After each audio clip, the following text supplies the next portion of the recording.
Bismillahirrahmanirrahim. Assalamualaikum warahmatullahi wabarakatuh. Waalaikumsalam warahmatullahi wabarakatuh. Alhamdulillahi nahmaduhu wa nasta'inuhu wa nastaghfiruh wa na'udzu billahi min shururi anfusina wa sayyiati a'malina. May yahdihillahu fala mudhillalah wa may yudlil fala hadiyalah.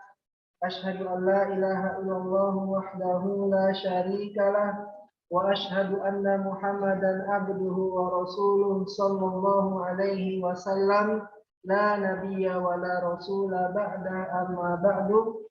Allahumma alimna ma yanfa'una wanfa'na bima 'allamtana wa zidna ilman wa amalan ya rabbal alamin. Baik. Alhamdulillah, bersyukur kita kepada Allah Subhanahu wa taala atas limpahan rahmat dan karunia-Nya. Allah mudahkan kita untuk hadir di majelis ilmu pada malam hari ini. Semoga nikmat untuk hadir di majelis ilmu senantiasa Allah berikan kepada kita sehingga kita menjadi muslim yang terus berbenah ke depannya. Amin. Salawat dan salam kita ucapkan kepada Nabi kita, Nabi mulia Nabi Muhammad sallallahu alaihi wasallam. Allahumma shalli ala Muhammad wa ala ali Muhammad. Baik, sebelumnya kami dari panitia mohon maaf karena ada kendala teknis ya. Tanpa memperpanjang mukaddimah, langsung saja mari kita dengarkan materi yang akan disampaikan oleh Ustazuna Ustaz Ami Ahmad di pertemuan kita yang ke-34 pada malam hari ini. Kepada Ustaz Ami Ahmad, falyatafaddal masykura.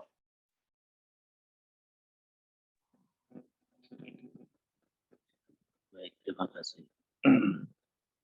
Bismillah. Assalamualaikum warahmatullahi wabarakatuh. Waalaikumsalam warahmatullahi wabarakatuh. Waalaikumsalam warahmatullahi wabarakatuh. Afwan, belum ada suaranya, Ustaz.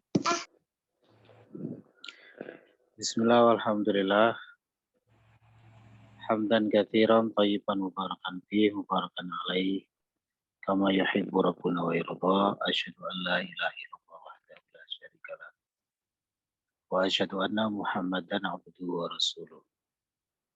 Allahumma salli wa sallim wa barik ala Muhammadin wa ala alihi wa ashabihi wa man tabi'ahum bi ihsanin ila yaumiddin, amma ba'd. Baik. Suara saya sudah bisa didengar ya? Bisa, Ustaz.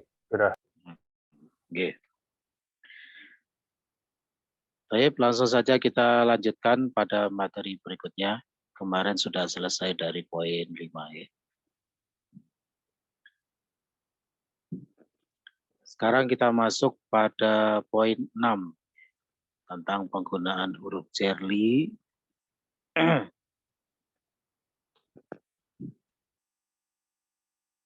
yang dalam hal ini bermakna memiliki ya.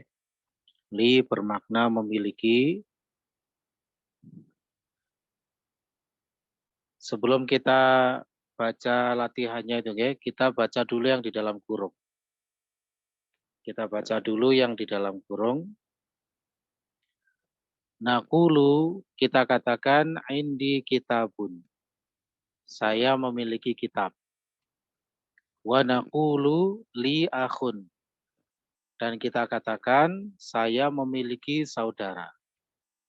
La naqulu, tidak kita katakan indi akhun. Saya memiliki saudara. Ini yang kemarin sudah kita terangkan ya. Jadi perbedaan penggunaan antara li dengan inda ya.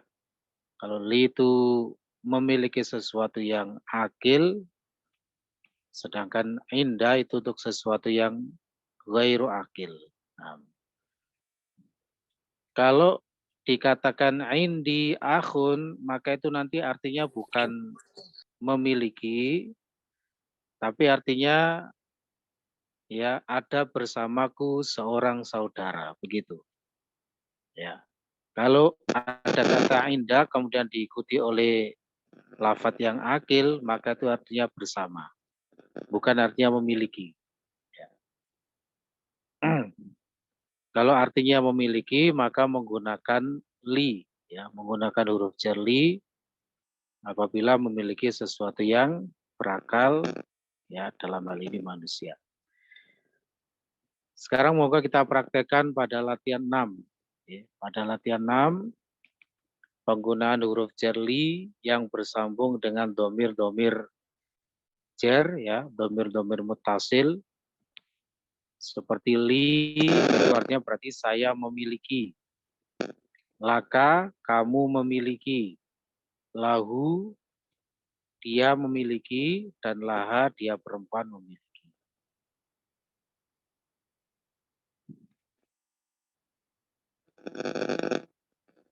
Yang pertama dengan Pak Murtaji, monggo silakan.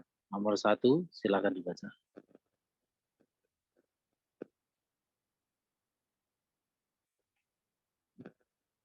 Li ukhtun wahidatun. Nah, monggo dihatikan. Saya memiliki saudara perempuan 1. Baik.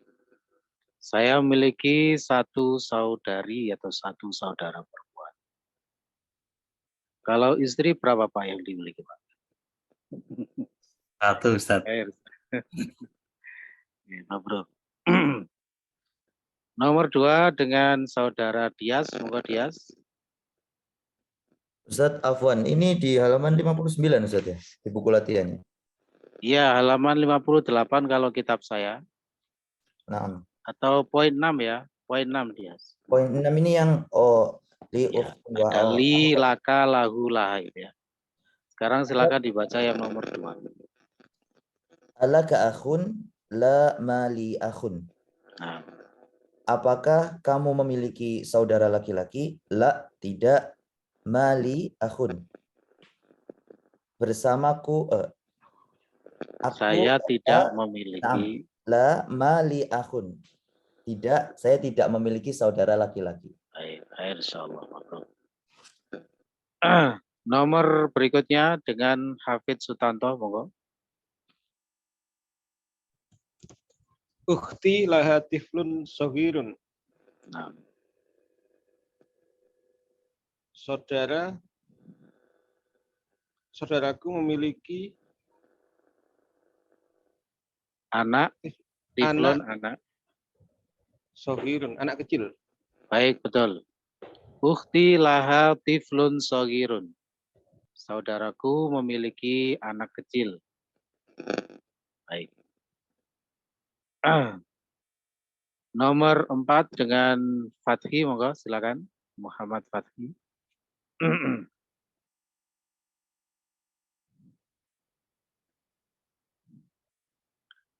Fathi Atala, monggo silakan. Ukhti laha tiflun soghirun. Perhatikan berarti tadi. 4 ya. Aduh. Perhatikan ya kalau belajar ya. Iya. Monggo nomor 4 dibaca. Zamili lahu akhun wa ukhtun. Baik, monggo dihatikan. Zamili. Teman saya mempunyai saudara laki-laki dan saudara perempuan. Betul ya. Zamili lahu akhun wa ukhtun. Temanku memiliki saudara laki-laki dan saudara perempuan. Khair insyaallah. Begitu ya, penggunaan dari huruf jar li. Nah, li itu bisa diartikan secara terjemahan memiliki, bisa juga diartikan milik. Ya. Kalau letaknya di belakang maka artinya milik. Misalnya al-kitabu li. Kitab itu milikku. Al-baitu laka, rumah itu milikmu. Ya. Al-qalamu lil mudarrisi. Pena itu milik Pak Guru. Nah, begitu. Jadi kita harus peka kapan menerjemahkan li itu dengan memiliki, kapan dengan milik. Ya. Kalau di depan diartikan memiliki. Ya. Diartikan memiliki, kalau di belakang biasanya diartikan milik. Ya. Ala kulli hal yang sesuai dengan konteksnya. Sesuai dengan siyakul kalam, konteks kalimatnya. Khair insyaallah. Bisa difahami ya? Mungkin ada yang perlu ditanyakan dulu sebelum kita lanjut. Sudah Ustaz. cukup ya? Oke, monggo silakan. Enggak Ustaz, cukup Ustaz. Oh, Ustaz. khair insyaallah. Sekarang kita lanjutkan pada poin 7. Ya, kita akan belajar tentang ma'a. Ya, dhorof ma'a. Materinya ada di modulnya halaman 51. Moga dibuka dulu. Kita pelajari dulu seputar ma'a, kisi-kisinya. Okay. Nah, halaman 51. Soal 3 saya bacakan bagaimana penggunaan dhorof ma'a. Ya, penggunaan dhorof ma'a. Jawab, untuk memahami penggunaan dhorof ma'a perlu memperhatikan kisi-kisi ma'a sebagai berikut. 1. Ma'a termasuk dhorof makan, kata keterangan tempat. Ya, dhorful makan atau dhorof makan, kata keterangan tempat. Yang kedua, ma'a termasuk dhorof mabni, ini yang sudah kita ralat. Jadi yang mabni itu ya bisa ditulis dengan mu'rab. Itulah yang di dalam kurung sudah saya berikan keterangan sebenarnya ya. Jadi sebagian ahli nahwu menghukuminya mu'rab. Ya. Nah. Dan kita sudah ralat waktu itu untuk ma'a termasuk dhorof mu'rab. Yang ketiga, ma'a artinya bersama. Dan keempat, ma'a termasuk dhorof yang memiliki madhruf dengan i'rab majrur. Ya, jadi nanti ma'a itu termasuk dhorof yang ada madhrufnya. Bersama, bersama siapa, bersama apa, ya. Itu namanya madhrufnya. Contohnya, dhahabtu ilal madrasati ma'a Zaidin. Aku pergi ke sekolah bersama Zaid. Nah, ma'a itu dhorofnya, Zaidin madhruf. Irobnya majrur. Jalastu fil masjidi ma'al imami. Aku duduk di masjid bersama imam. Ma'al imami, dhorof madhruf. Man ma'a Hamidin ma'ahu ummuhu. Siapa bersama Hamid? Bersamanya ibunya. Ya, di situ ada ma'a Hamidin dan ma'ahu. Simpel saja ya, insya Allah tidak perlu berdalam-dalam. Jadi insya Allah sudah jelas ilmunya. Kembali ke kitabnya, monggo dilihat poin 7 tadi. Kita lanjutkan untuk membacanya. Berikutnya dengan nomor 1, Abdul Khair, monggo nomor 1. Kharaja Hamidun ma'a Khalidin. Baik. Hamid keluar bersama Khalid. Khair insyaallah. Kharaja di situ sebagai fi'il ya. Hamidun sebagai fa'il. Nah, ini jumlah fi'liyah diawali dengan fi'il ya. Cuma memang jumlah fi'liyah di sini sifatnya sepil-sepil saja ya. Belum dipelajari secara khusus. Nanti pada jilid 2 akan dipelajari fi'il dan fa'il serta maf'ul secara lebih detail. Nomor 2 dengan saudara Priyo, silakan. Zahabat tabibu ma'al muhandisi. Baik. Telah pergi dokter bersama insinyur. Khair insyaallah. Mabruk. Kemudian nomor 3 dengan saudara Anas, moga silakan. Nomor 3, jalasal mudarrisu ma'al mudiri. Baik. Telah duduk guru bersama kepala sekolah. Betul, khair insyaallah. Berikutnya dengan Pak Eri, silakan Pak Eri. Nomor 4.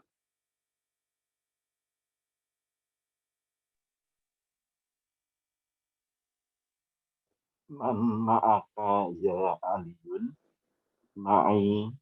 Ma'i zamili. Baik. Siapa bersamamu ya Ali? Oke. Bersama dengan saudara saya. Ma'i zamili artinya bersama saya. Oke, bersama saya Teman saya. teman saya. Khair insyaallah. Pokoknya ya mutakal itu saya pakai saya atau aku. Bersamaku temanku. Nomor 5 Pak Asrul, monggo Pak Asrul. Aminatu ma'a zaujuha. Aminah bersama suaminya. Aminah bersamanya suaminya. Bukan bersama suaminya. Oh iya. Beda ya. Yeah. Kalau bersama suaminya ma'a zaujiha. Nah, gitu. Oh, iya. Bersama suaminya. Kalau ini Aminah bersamanya suaminya. Kalau ditentukan kedudukannya, Aminatu sebagai mubtada, ma'aha zaujuha ini sebagai khobar dalam bentuk jumlah ismiyah. Dalam bentuk jumlah ismiyah, ma'aha itu sebagai khobar muqaddam, zaujuha mubtada muakhir. Gitu. Cuman belum kita pelajari ya, mubtada muakhir, khobar muqaddam. Baik. Ya, berikutnya Abdi, monggo Abdi, silakan nomor 6. Kharaja abi minal baiti. Telah keluar ayahku dari rumah. Man kharaja ma'ahu. Siapa yang telah keluar bersamanya? Kharaja ma'ahu ammi. Telah keluar bersamanya pamanku. Khair insyaallah. Salam saya kemarin sudah disampaikan, Junaidi. Ya, Junaidi. Kemarin saya titip salam ke antum. Sudah disampaikan salam saya ke antum. Belum, Ustaz. Oh, belum. Nggak tahu Ya. nomornya, Ustaz. Oh ya. Ya, Junaidi. Dengan Pak Junaidi ya. Khusyuk kalau belajar. Ngobrol. Oh, Ustaz. Hair. Kita lanjut pada poin 8 ya. Poin 8. Nah. Pada poin 8 ini kita akan kembali mengambil satu isim yang kemarin sudah saya singgung ya. Yaitu isim yang ke-7 yang disebut dengan al-asmaul khomsah. Al-asmaul khomsatu. Itu adalah konsep na'at man'ut. Al-asma'u al-khomsatu itu mengadopsi konsep na'at man'ut. Jadi tulisan al-asma'ul khomsah itu adalah konsepnya na'at man'ut. Makanya kalau menyebut secara fushah, secara benar itu adalah pakai al-asma'ul khomsah. Jangan asma'ul khomsah gitu. Tapi al-asma'ul khomsah. Konsepnya na'at man'ut. Al-asma'u sebagai man'ut, al-khomsah sebagai na'atnya. Nah, ini ada materinya di modulnya, okay? Kita baca dulu. Halaman 51 tadi. Penjelasannya agak panjang, pelan-pelan saja. Berarti kita malam hari ini mendapatkan 7 isim ya. Sudah mendapat 7 isim dengan sebelum-sebelumnya. Yang paling penting adalah dihafalkan i'rabnya. Ya, mulai dari isim mufrad, isim mutsanna, jamak mudzakkar salim, al-ismul ladzi la yansharif, isim maksur, isim manqus. Isim maksur itu pun ada 2, ada munsharif, ada ghairu munsharif.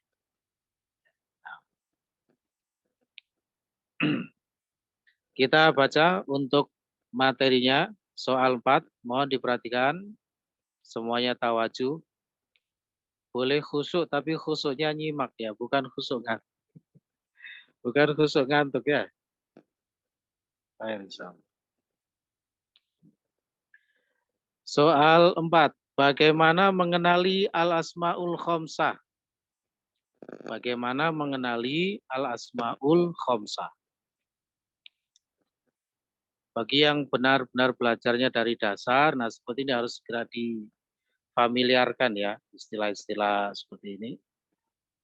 Ada al-ismul ladzi la yansharif lah, ada isim mutsanna lah, macam-macam ya. Termasuk ini al-asmaul khamsah.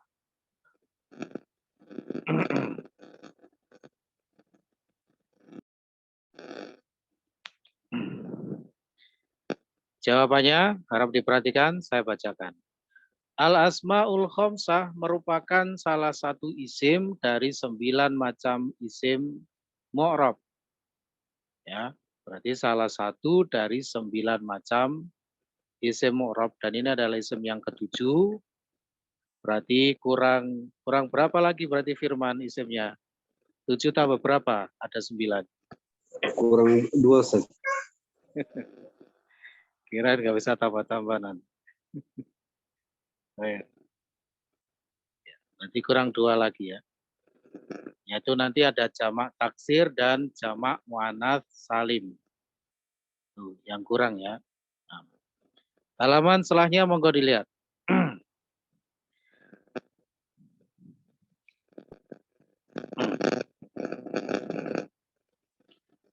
Sebagaimana telah diketahui pada materi-materi sebelumnya, kita telah mengambil 6 macam isim mu'rab, yaitu isim mufrad, isim mutsanna, jamak mudzakkar salim, al-ismul ladzi la yansharif, isim maksur, isim manqus. Inilah 6 isim yang sudah kita dapatkan materinya pada pelajaran-pelajaran yang sebelumnya. Lanjut. Pada pembahasan kali ini kita akan mengambil satu lagi isim mu'rab, yaitu al-asmaul khamsah. Isim yang ke-7. Al-asmaul khamsah, isim yang ke-7. Nah, berikutnya. Apa itu al-asmaul khamsah? Al-asmaul khamsah secara bahasa artinya isim-isim yang 5. Jadi memang dari sekian banyak kosakata di dalam bahasa Arab, ya, kata-kata di dalam bahasa Arab, 5 kata ini adalah ibaratnya itu eksklusif. Hanya ada 5 ini, tidak ada yang lain.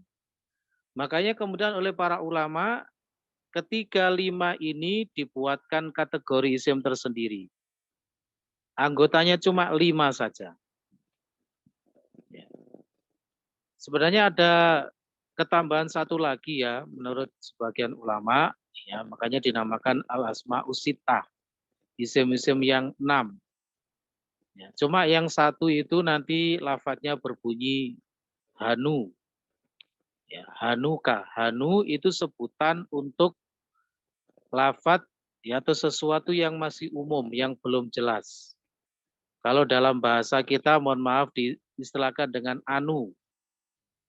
Saya pinjam anu. Nah, gitu kan, anu itu kan ungkapan sesuatu yang belum jelas. Jangan diidentikan anu dengan sesuatu yang jorok, bukan ya. Kalau kita bilang anumu itu bukan berarti maksudnya yang jorok-jorok, bukan. Ini saya pinjam, maksud hati pengen ngomong pinjam bukumu gitu ya. Cuma belum sempat ngomong, ya, belum sempat mikir tapi sudah kedahuluan dengan omongan. Akhirnya nggak jelas. Saya mau pinjam anumu, buku, gitu maksudnya ya. Cuma kata hanu itu di dalam bahasa Arab sangat jarang dipakai. Ya, sangat jarang dipakai. Itu pun i'rabnya diperselisihkan oleh kalangan an-nuhat atau ahli nahwu. An-nuhat itu istilah untuk para ahli nahwu. Itu sebutannya nuhat. Ya. Sehingga tidak perlu kita ambil yang satu itu, kita pakai yang sudah jelas saja, yaitu al-asmaul khamsah. Ya, al-asmaul khamsah, isim-isim yang 5. Jadi isim-isim yang 5 ini, al-asmaul khamsah ini nanti berisi 5 anggota saja, tidak ada yang lain. 5 anggota ini sifatnya eksklusif, hanya 5 ini saja, tidak ada yang lain. Ya, nah gitu. Selanjutnya saya bacakan. Yaitu 5 isim yang mempunyai ciri khas yang sama, sehingga dimasukkan ke dalam kategori isim mu'rab tersendiri. Nah, ini alasannya. Kenapa sih kok 5 isim ini dikumpulkan, ya, dan dibuat kategori isim tersendiri? Dikarenakan kelima isim ini memiliki ciri khas yang sama, yang tidak dimiliki oleh isim-isim di luar yang 5 ini. Nah, gitu ya.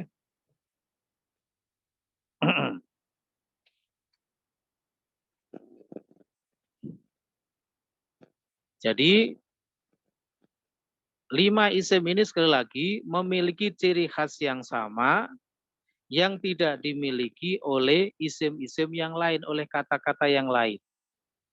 Makanya kita tidak perlu heran kok cuma 5 saja. Ya memang cuma 5 ini saja yang memiliki ciri khas yang sama, sehingga dibuat kategori isim tersendiri dan diberi nama al-asmaul khamsah.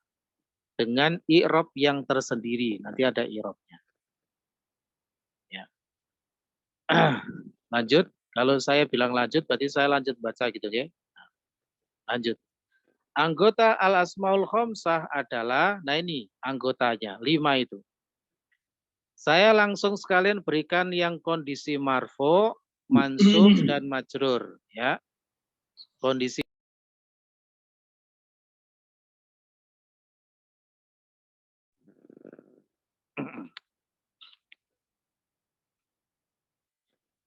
anggota dari al-asmaul khamsah adalah itu yang dijadikan patokan yang marfu dulu ya, yaitu abuka, akhuka, hamuka, fuka, dumalin. Inilah anggota dari al-asmaul khamsah. Abuka, akhuka, hamuka, fuka, dumalin. Yang ketambahan satu tadi yang tidak kita pakai itu adalah hanuka. Ya, hanuka. Abuka artinya ayahmu, akhuka saudaramu, hamuka iparmu, fuka mulutmu, dumalin pemilik harta. Ini kondisi marfu, yaitu tanda marfu'nya wawunya itu. Ya. Jadi nanti al-asmaul khamsah marfu bil wawi. Untuk mansubnya, mansub bil alif. Nah, tandanya alif itu adalah mansub. Mansubnya sehingga menjadi abaka, akhoka, hamaka, faka, damalin. Kemudian majrur bil ya. Al-asmaul khamsah majrur bil ya. Jadinya abika, akhika, hamika, fika, dimalin. Gitu ya. Tapi nanti kalau ditanya misalnya apa anggota dari al-asmaul khamsah, kita sebutkan yang dalam kondisi marfu. Abuka, akhuka, hamuka, fuka, dumalin. Gitu ya, bisa difahami insya Allah. Nah sekarang kita baca catatannya itu. Harap diperhatikan, ini sangat penting. Yang pertama, al-asmaul khamsah mengadopsi konsep idhofah. Al-asmaul khamsah mengadopsi konsep idhofah sehingga terdiri dari mudhof dan mudhof ilaih. Seperti abuka, abu itu sebagai mudhof, ka-nya itu sebagai mudhof ilaih. Begitu pula akhuka, akhu mudhof, ka-nya mudhof ilaih. Dan seterusnya. Du malin. Du sebagai mudhof, malin itu mudhof ilaih. Makanya malinnya itu dimajrurkan. Ya, karena sebagai mudhof ilaih. Kalau KKK itu kok nggak majrur, itu tetap majrur tapi hanya tempatnya saja, mahalnya saja. Adapun secara lafadznya karena domir itu termasuk isim yang mabni. Mabni itu tidak bisa berubah. Sampai di sini bisa difahami ya? Jadi sekali lagi al-asmaul khamsah mengadopsi konsep idhofah. Ya, sehingga terdiri dari dua unsur, ada mudhof, ada mudhof ilaih. Kemudian yang kedua, yang menjadi patokan al-asmaul khamsah adalah bagian mudhofnya saja. Yaitu abu, aku, hamu, fu, dan dhu. Ini yang menjadi patokan dari al-asmaul khamsah. Lanjut, adapun bagian mudhof ilaihnya yang berupa dhamir ka dan malin itu hanya sebagai standar penyebutan al-asmaul khamsah. Sehingga dhamir ka dan malin tersebut bisa diganti dengan kalimah atau kata yang lain dan tetap disebut sebagai al-asmaul khamsah. Maksudnya begini. Jadi yang disebut dengan al-asmaul khamsah itu patokannya adalah mudhofnya. Yaitu abu, aku, hamu, fu, dan dhu. Belakangnya mau seperti apa terserah, bebas. Mau berupa isim dhohir ya boleh, mau berupa dhamir ya boleh. Tidak harus berbunyi KKK dan malin, bisa diganti dengan apa saja. Artinya apa? Kalau antum menjumpai suatu isim ya yang berbunyi abu atau aku atau hamu, fu, dan dhu, maka itu masuk kategori al-asmaul khamsah. Nama-nama kunyah seperti Abu Hurairah, Abu Bakrin, ya, Abu Umar, dan lain sebagainya itu adalah al-asmaul khamsah. Ya. Begitu pula misalnya dhu. Malingnya kita ganti misalnya dhu kitabin, pemilik kitab. Dhu khuluqin, pemilik akhlak. Dhu qalamin, pemilik pena. Boleh, itu juga termasuk al-asmaul khamsah. Ya. Abuka, akhuka, misalnya kanya kita ganti dengan domir-domir yang lain. Misalnya ayah kami, abuna. Saudara kalian, akhukum. Saudara dia perempuan, akhuha. Ya, itu semuanya adalah al-asmaul khamsah. Fu itu artinya mulut, fuka mulutmu. Misalnya kita ganti dengan mulut singa, fu, ya, fu al-asadi misalnya. Itu juga termasuk dari al-asmaul khamsah. Bisa difahami ya? Nah, jadi sekali lagi, al-asmaul khamsah itu yang menjadi standar patokannya adalah mudhofnya. Yaitu abu, aku, hamu, fu, dan dhu. Belakangnya mau seperti apa? Bebas. Bebas sebebas-bebasnya. Yang penting depannya abu, maka itu adalah al-asmaul khamsah. Depannya aku, al-asmaul khamsah. Dan seterusnya, hamu, fu, dan dhu. Itu adalah al-asmaul khamsah. Terus mengapa kalau begitu, kalau belakangnya bisa diganti-ganti kok di sini menggunakan KKK dan malin? Ini adalah standar penyebutan yang dipakai oleh para ulama ahli nahwu di dalam kitab-kitab mereka untuk menyebutkan anggota dari al-asmaul khamsah. Kenapa? Karena nanti al-asmaul khamsah itu salah satu syaratnya harus dalam bentuk idhofah. Ya. Ayah itu kan bahasa Arabnya kan abun. Abun, nggak ada wawunya. Nah, abun kalau masih berbunyi abun gitu saja, itu bukan al-asmaul khamsah, itu adalah isim mufrad. Ya, al-asmaul khamsah itu hanyalah menjadi al-asmaul khamsah kalau sudah diidhofahkan. Kalau sudah diidhofahkan lafadz abun itu nanti caranya muncul wawunya. Nah, wawu ini merupakan ya unsur utama dari al-asmaul khamsah. Untuk memunculkan wawunya itu harus diidhofahkan. Kalau nggak idhofah, nggak muncul wawunya. Oleh karena itu supaya penyebutannya gampang, maka para ulama kemudian membuat standar penyebutan istilah Nah, supaya simple pakai domir ka saja. Nah, gitu ya. Abuka, akhuka, hamuka, fuka, untuk dunya pakai kata malin. Karena du itu tidak bisa diidhofakan kepada domir. Nah, harap diingat ya. Jadi nggak ada kata duka gitu, tidak ada. Du itu hanya bisa diidhofahkan kepada isim lohir, tidak bisa diidhofahkan kepada domir. Coba kalau misalnya dibuat standar penyebutannya Abu Zaidin, Akhu Zaidin, ya agak ribet ya kan, agak berat penyebutannya. Tapi kalau abuka, akhuka, hamuka, fuka, du malin, nah lebih ringan dalam penyebutannya. Bisa difahami ya? Jadi nanti jangan sampai punya mindset kalau al-asmaul khamsah itu bunyinya harus abuka. Kalau enggak abuka bukan al-asmaul khamsah, bukan. Ya, yang penting depannya abu, aku, hamu, fu, dan du. Belakangnya mau seperti apa terserah. Boleh berupa domir, boleh berupa isim, lohir. Gitu ya. Contohnya itu halaman 53. Kita lanjutkan bacanya. Contohnya. Abuka kita ganti dengan abuhu, kita ganti dengan Abu Zaidin, itu semuanya adalah al-asmaul khamsah. Akhuka kita ganti dengan akhuhu, kita ganti dengan akhu Hamidin, itu juga boleh, itu adalah al-asmaul khamsah. Hamuka, hamuna, hamu Zainaba, itu juga al-asmaul khamsah.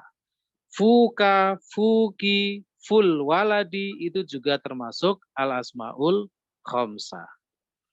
Du malin, du baitin, du khuluqin, itu juga termasuk dari al-asmaul khamsah. Ya, abu itu dari kata abun, artinya bapak, ayah.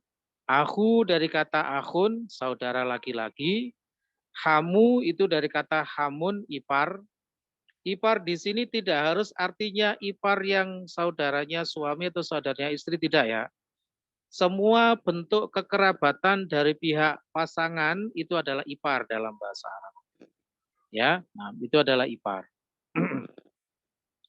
Kemudian kalau fu itu adalah dari kata famun, ya, sudah pernah kita dapatkan. Famun itu artinya mulut. Nah, kata famun itu kalau ingin menjadi al-asmaul khamsah, mimnya harus dibuang dulu. Ya.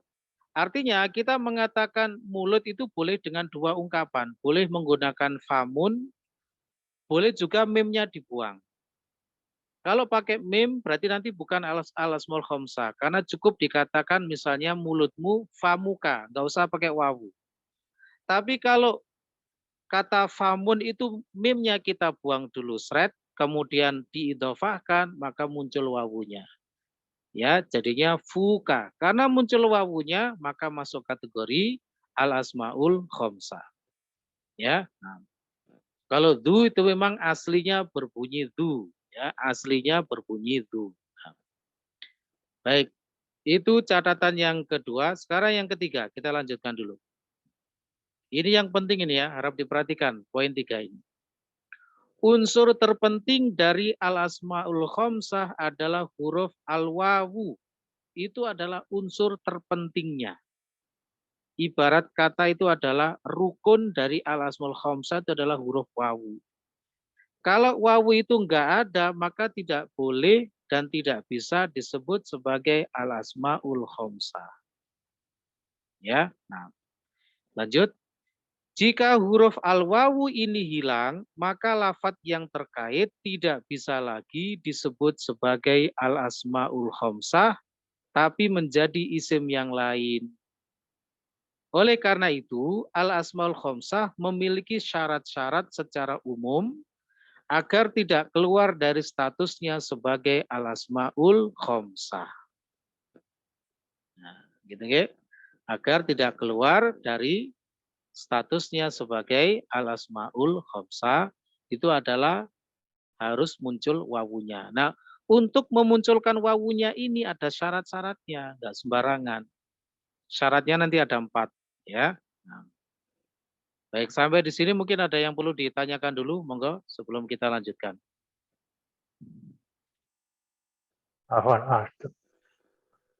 Ana Ustaz. Nggih, monggo silakan Pak Budi. Untuk yang poin nomor 3 Ustaz, di mana Nggih.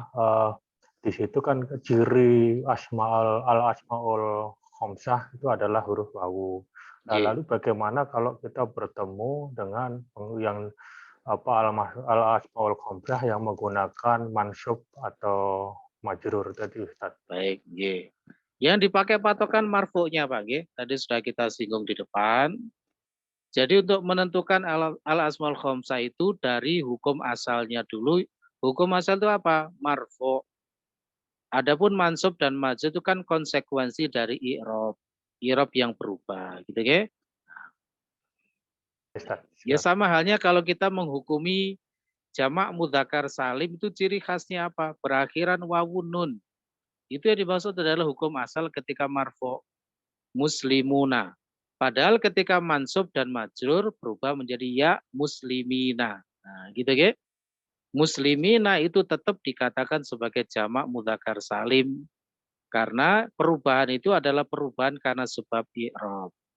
Sama halnya dengan al-asmaul khamsah, yang menjadi ciri khas adalah wawu dalam kondisi marfu'nya. Ini hukum asalnya begitu.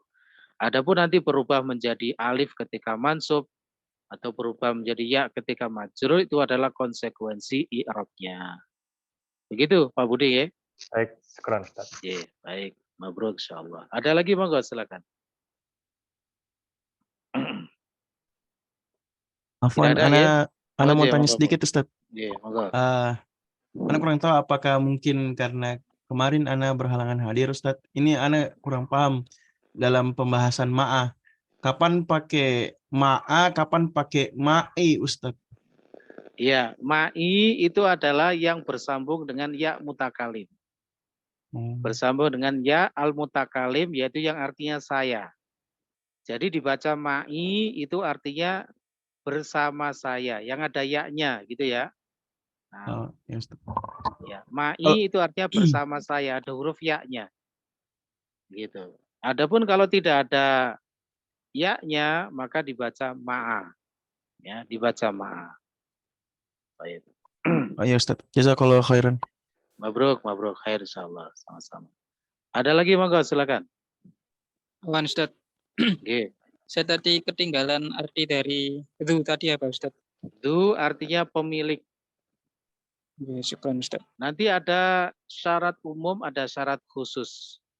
Ya, syarat khusus nanti itu untuk berlaku untuk kata fu dan du ya, insyaallah nanti kita terangkan. Cuma di modul ini tidak saya tuliskan yang syarat khusus ya. Hanya syarat umum saja. Nanti syarat khusus itu diantaranya adalah du yang menjadi al-asmaul khamsah itu harus du yang bermakna sohib. Yang bermakna pemilik. Sohib itu artinya pemilik.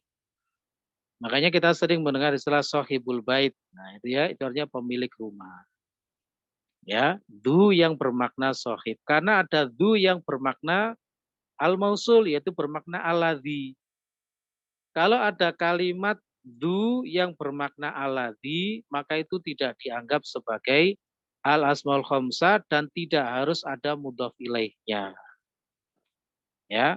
Tapi kalau du yang sebagai al-asmaul khamsah, maka itu nanti harus ada mudhof ilaihnya. Yaitu du yang bermakna sahib, pemilik.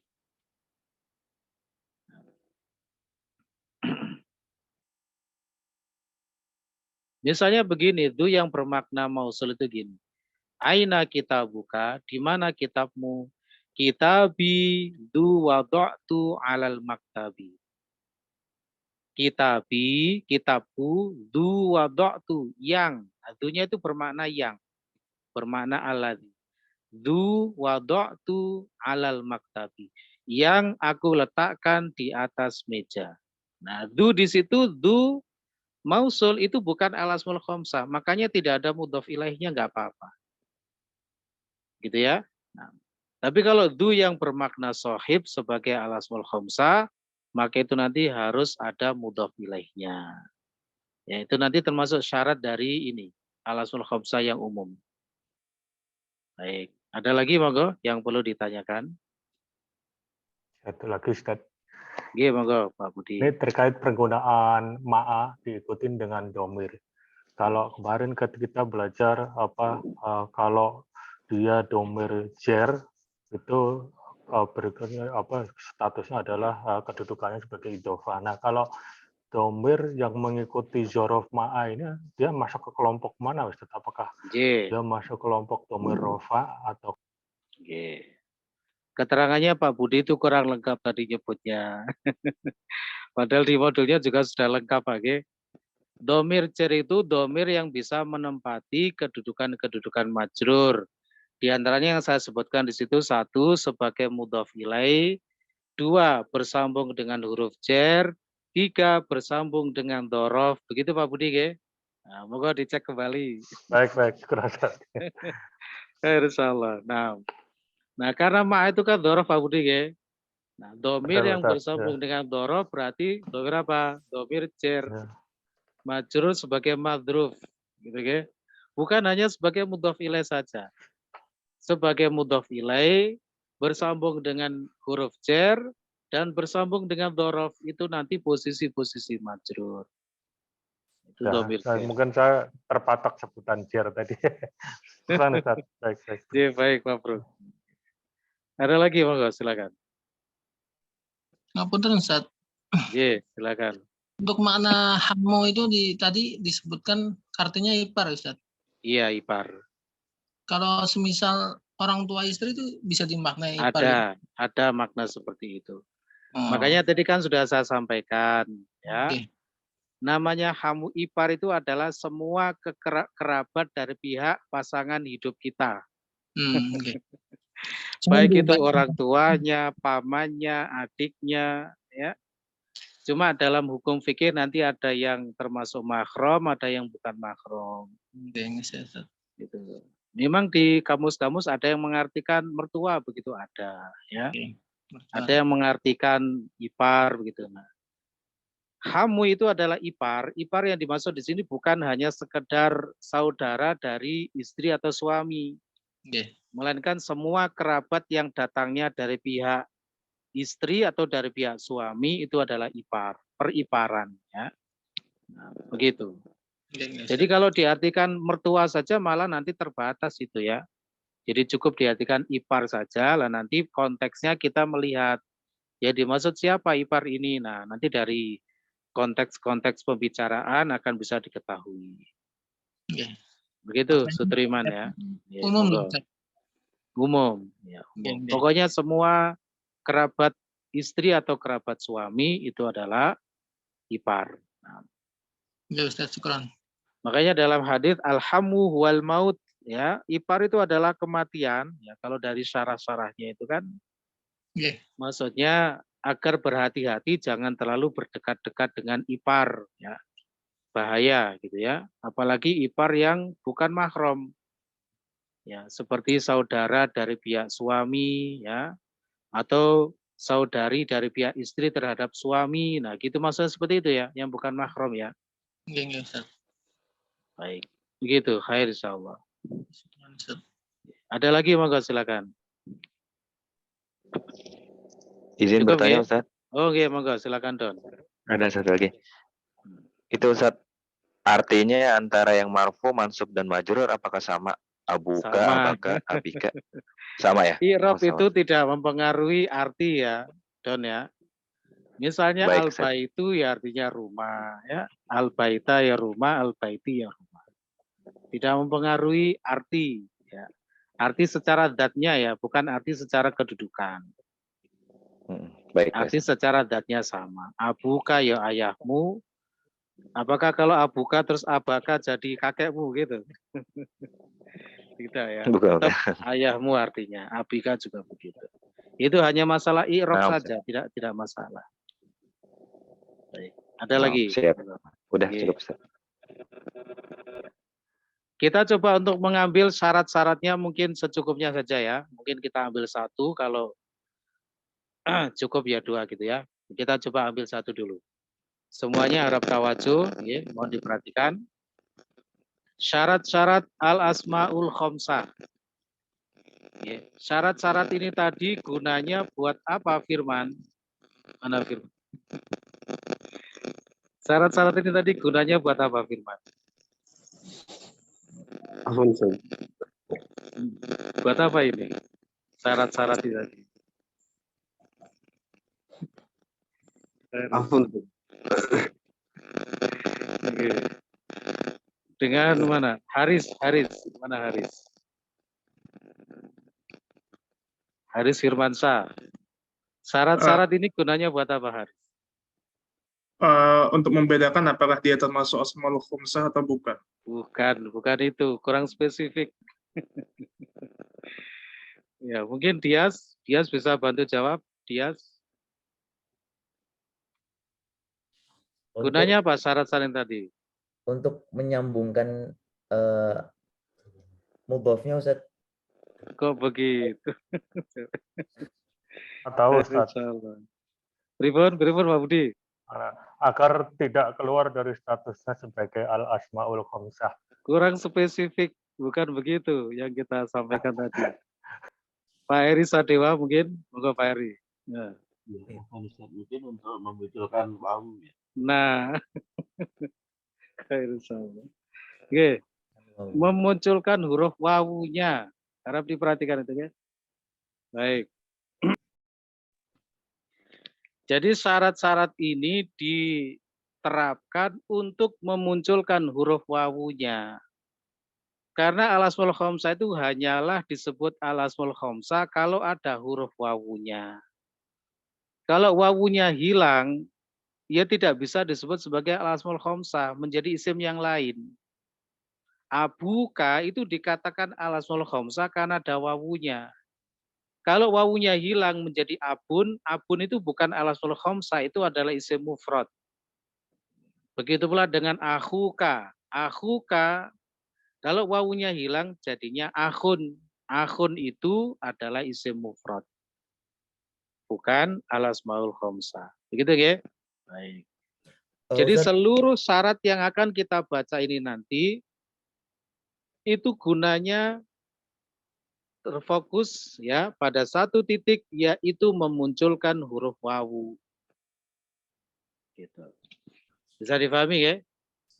Jadi mindset kita harus dipasang dulu. Oh, syarat-syarat ini pokoknya untuk memunculkan huruf wawu. Nah, gitu. Baik.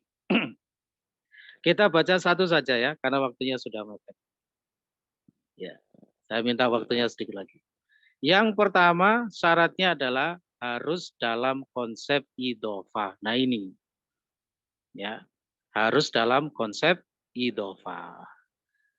Lafat-lafat yang menjadi anggota al-asmaul khomsah jika tidak diidhofahkan tidak akan muncul huruf al-wawu dalam penulisannya. Karena tidak keluar huruf al-wawu, maka bukan termasuk al-asmaul khomsah. Dalam hal ini masuk kategori isim mufrad atau jamak taksir. Kalau jumlahnya satu nanti masuknya kepada isim mufrad. Kalau jumlahnya banyak menjadi jamak taksir. Gitu. Oke. Contoh misalnya kata ayah. Ayah itu jika tidak idhofah bunyinya adalah abun, bukan abu. Tidak ada kata abu yang berdiri sendiri tanpa mudhof ilaih, itu tidak ada. Tidak boleh menulis kata abun yang artinya ayah dengan wawu kalau tidak ada mudhof ilaihnya. Nah gitu. Kalau kata ayah itu berdiri sendiri tanpa mudhof ilaih, bunyinya bukan abu tapi abun. Nah, abun atau kalau ma'rifah al-abu. Pokoknya nggak ada wawunya. Hanyalah dimunculkan wawunya itu kalau ada mudhof ilaihnya. Contohnya idhofahnya kepada dhamir ka tadi, abuka. Karena muncul wawunya, barulah abuka itu disebut al-asmaul khomsah. Paham ya? Hai.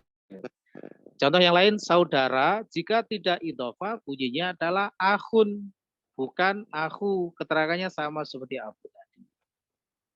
Ya, jadi tidak boleh menulis kata akhun yang berdiri sendiri tanpa mudhof ilaih dengan akhu, gitu nggak ada, nggak boleh. Nggak boleh ada wawu. Nah, lanjut, abun dan akhun adalah isim mufrad. Kedua lafat ini pada penulisannya akan muncul huruf al-wawu apabila diidhofahkan sebagai mudhof. Diidhofahkan yakni sebagai mudhof. Itulah mengapa salah satu syarat al-asmaul khamsah adalah harus dalam konsep idhofah. Contohnya itu abun kita idhofahkan kepada anta. Ka itu kan dari anta, nggih. Nah, abun kita idhofahkan kepada anta, maka muncul wawunya, jadilah abuka.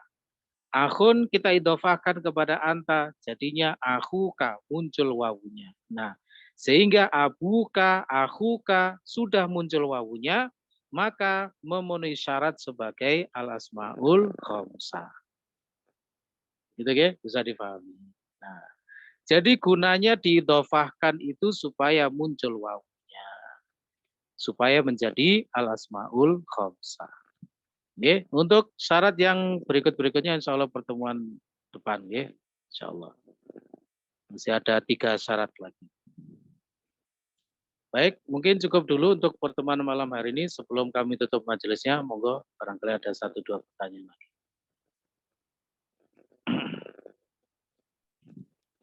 Tanya Ustaz.